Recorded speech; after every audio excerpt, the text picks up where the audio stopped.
Hello friends, welcome to my YouTube channel. आज के video में हम लोग डिस्कस करेंगे जेईई एडवांस 2015 का पेपर 2 पैराग्राफ टाइप वाला सेक्शन हम लोग डिस्कस करेंगे। इस पेपर में आईआईटी ने 2 पैराग्राफ दिए थे, दोनों पैराग्राफ पे बेस्ड 2 क्वेश्चन थे, यानी टोटल 4 क्वेश्चन। हर क्वेश्चन के लिए 4 ऑप्शंस थे, मोर देन 1 आर करेक्ट। तो पैराग्राफ टाइप के साथ साथ ये मल्टीपल टाइप वाला भी था। नेगेटिव मार्किंग नहीं थी, लेकिन पार्शियल मार्किंग भी नहीं था, यानी आपको सारे ऑप्शन सही टिक करने होंगे तभी आपको फुल मार्क्स मिलेगा। चलिए स्टार्ट करते हैं। पैराग्राफ 1 पे बेस्ड दोनों क्वेश्चन मैंने लिख रखा है, इसको पहले हम लोग करते हैं। पैराग्राफ 1 मैं रीड करता हूँ।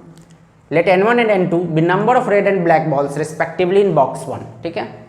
Similarly N3 and N4 be the number of red and black balls respectively in box 2। यानी 2 बॉक्स हैं, रेड और ब्लैक बॉल हैं, उनके नंबर्स गिवन हैं। पैराग्राफ यहीं एंड हो गया। Now question starts. Question 1 is, one of the 2 boxes, box 1 and 2 was selected at random and a ball was drawn randomly out of this box। 2 box में से एक box को randomly select किया और फिर उस रैंडमली जो बॉक्स सेलेक्ट किया तो उससे एक बॉल निकाला। आगे कह रहा है the ball was found to be red. Ball red है, ये हमको पता है।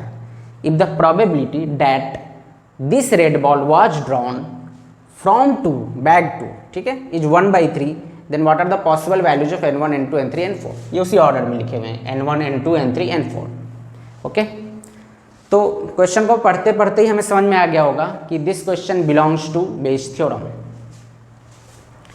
यानी हमें इसमें रेड की प्रोबेबिलिटी गिवन है कि रेड गिवन है, सॉरी बॉल रेड है, ये हमको पता है, और हमें ये गिवन है कि वो बैग 2 से आया है, इसके चांसेज 1/3 हैं। तो बेस थ्योरम में हम लोग कैसे सॉल्व करते हैं? 2/r है तो r/2 लिख दिया इंटू P2 का मतलब प्रोबेबिलिटी ऑफ बैग 2 अपॉन नीचे टोटल प्रोबेबिलिटी, यानी बैग 1 बैग 2 से रेड आने की टोटल प्रोबेबिलिटी r/2 इंटू 2, ये तो रहेगा ही, प्लस बैग 1 से भी देखेंगे रेड की प्रोबेबिलिटी इंटू P1। अब 2 ही बैग है, बैग 1 बैग 2, उनको सेलेक्ट करने की प्रोबेबिलिटी हाफ। तो आपका सिंपली P2 P1 ये सब तो हाफ है, तो ये तो कॉमन हो गया, कैंसिल हो जाएगा हाफ। अब ये r/2 का मतलब क्या हुआ? बैग 2 से r रेड बॉल की प्रोबेबिलिटी। तो बैग 2 में N3 रेड हैं और total balls N3 plus N4 हैं, है ना। N3 are red and total balls are N3 plus N4। So N3 upon N3 plus N4। चलिए यहाँ स्पेस नहीं है मेरे पास, यहाँ करते हैं। r/2 का मतलब N3 by N3 plus N4 upon नीचे भी r/2 है, N3 by N3 plus N4 plus first bag से रेड की प्रोबेबिलिटी N1 रेड है, total N1 plus N2,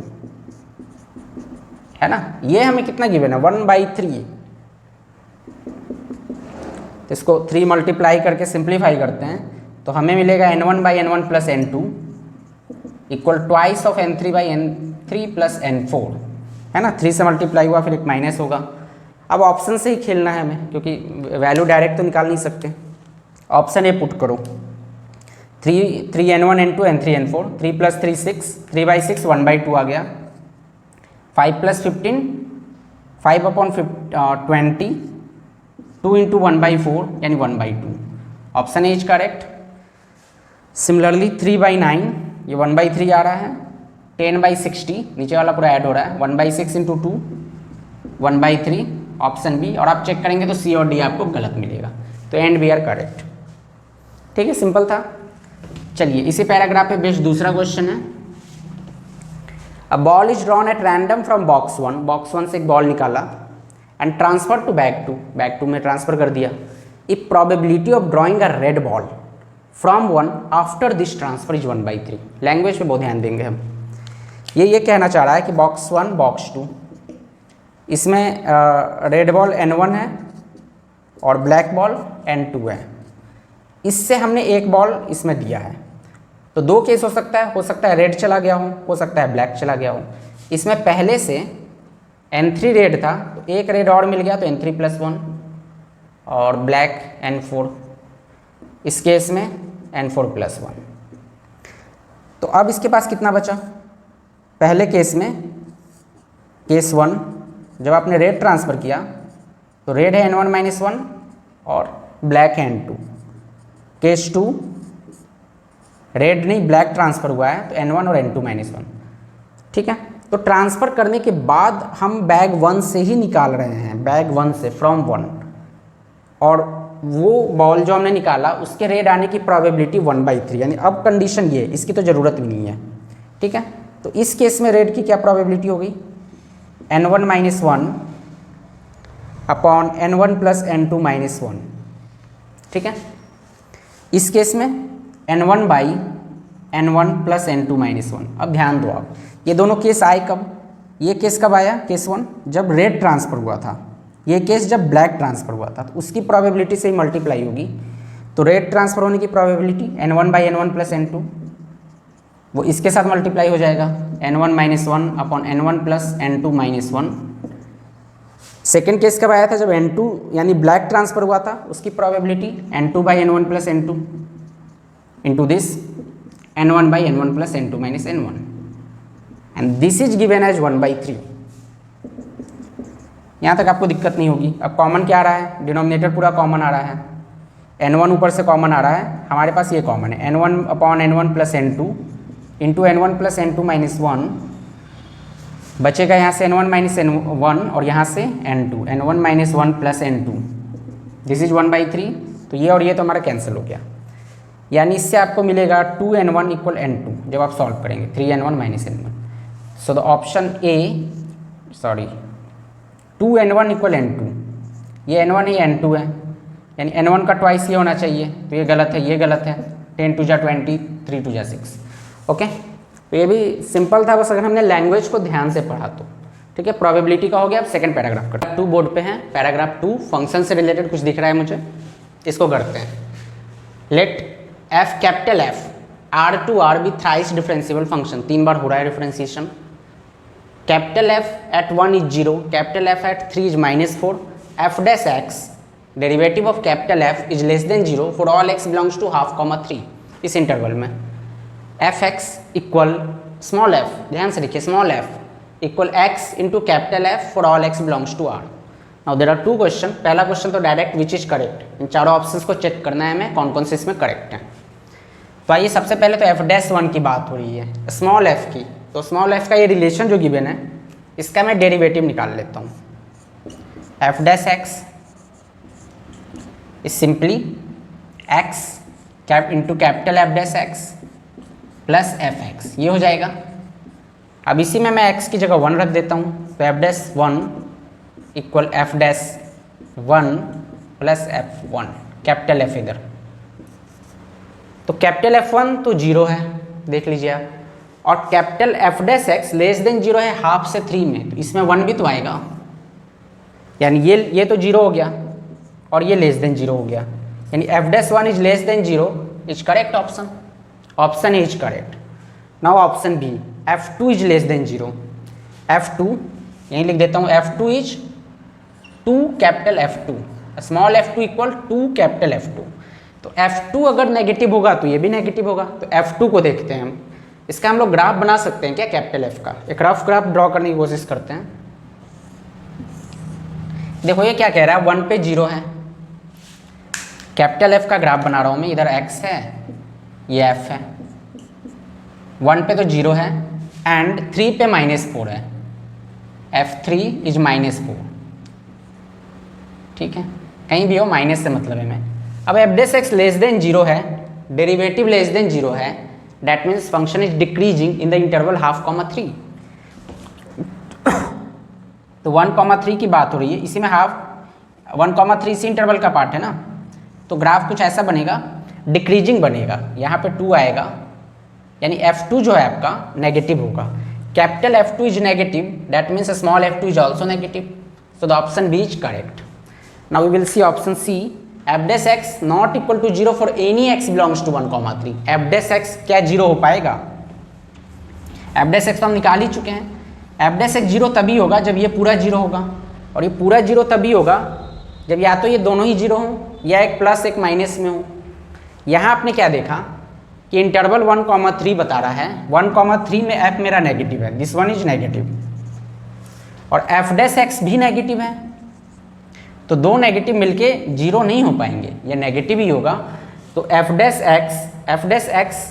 is less than 0, it can not be equal to 0, so the option C is correct, option D is wrong. A, B, C are correct options, ठीक है, तो ये simple था। Now the second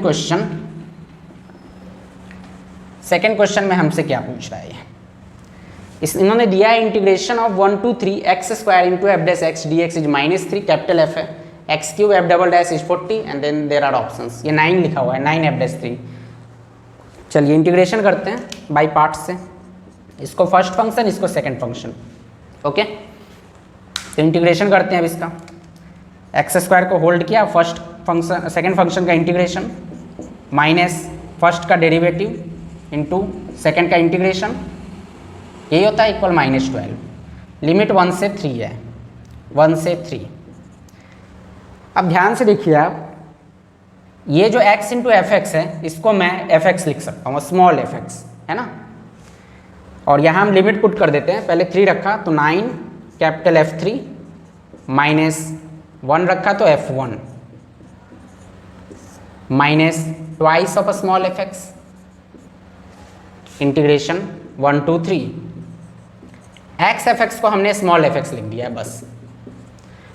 अब F3 की value -4 है तो ये -36 हो गया, F1 0 है तो -36 हो गया ये, और -36 इधर जाके ऐड हुआ तो ये 24 हो गया, ये हट चुका है। तो 2 से इधर जाएगा तो -12 आएगा। Integration of F x d x is -12 है ना। काफ़ी सिंपल था, आपने समझ लिया होगा। वेल अब अगला जो है हमारे पास कंडीशन, उसमें x cube into f double dash एक और इंटीग्रेशन है। तो we will again apply by parts taking it as first and this as second function. So what we get x cube f double का integration f dash x minus thrice of x square f dash x d x, limit is 1 to 3 equal 40। अब आप ध्यान से देखो एक चीज़, तो x square f dash x d x ही तो है और इसकी वैल्यू -12 है ना। तो ये 36 हो गया, -12 इंटू -3 दिस बिकम्स 36। अब हमें जो रिलेशन देखना है ना उसमें एफ डैश 3 है, एफ डैश 1 है, स्मॉल एफ डैश है, यानी इससे मुझे कुछ स्मॉल एफ डैश के टर्म्स में लाना होगा। तो आपने वैसे डेरिवेटिव किया भी था, small F dash x equal x into capital F dash x plus capital F x, यानी एक्स एफ डैश एक्स जो हो गया वो इधर माइनस हो जाएगा, F dash x minus F x. ठीक है, F dash x minus F x. तो यहाँ से मैं एक्स एफ डैश एक्स की वैल्यू कुछ कर सकता हूँ। हम क्या कर सकते हैं,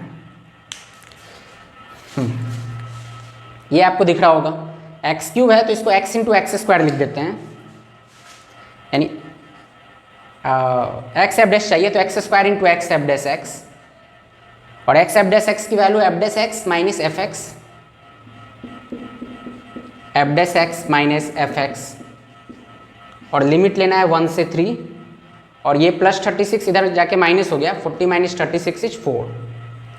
ठीक है, अब यहाँ लिमिट रख देता हूँ, 3 रखा एक्स की जगह तो 9 f dash x minus capital F3 minus, अब 1 रखेंगे तो f dash 1 minus F1 and this whole is equal to 4। अब देखो आप 9 एफ डैश, सॉरी यहाँ 3 रखना था, अब तो ये काफ़ी सिंपल हो गया। F3 की वैल्यू -4 है तो इसको मैं -4 लिख देता हूँ तो ये +4 हो गया, F1 0 है तो ये खत्म हो गया, तो बचा क्या 9 f dash 3 minus F dash 1, 9 4 जा 36 और ये 4 इधर माइनस होगा तो +32 is 0। So the option C is correct and C and D are correct, A and B are false. तो 2015 एडवांस के पैराग्राफ 2 को हमने कंप्लीट किया, पेपर 2 का। नेक्स्ट वीडियो में हम इसके रेस्ट ऑफ द पार्ट्स करेंगे। Okay, thank you for watching.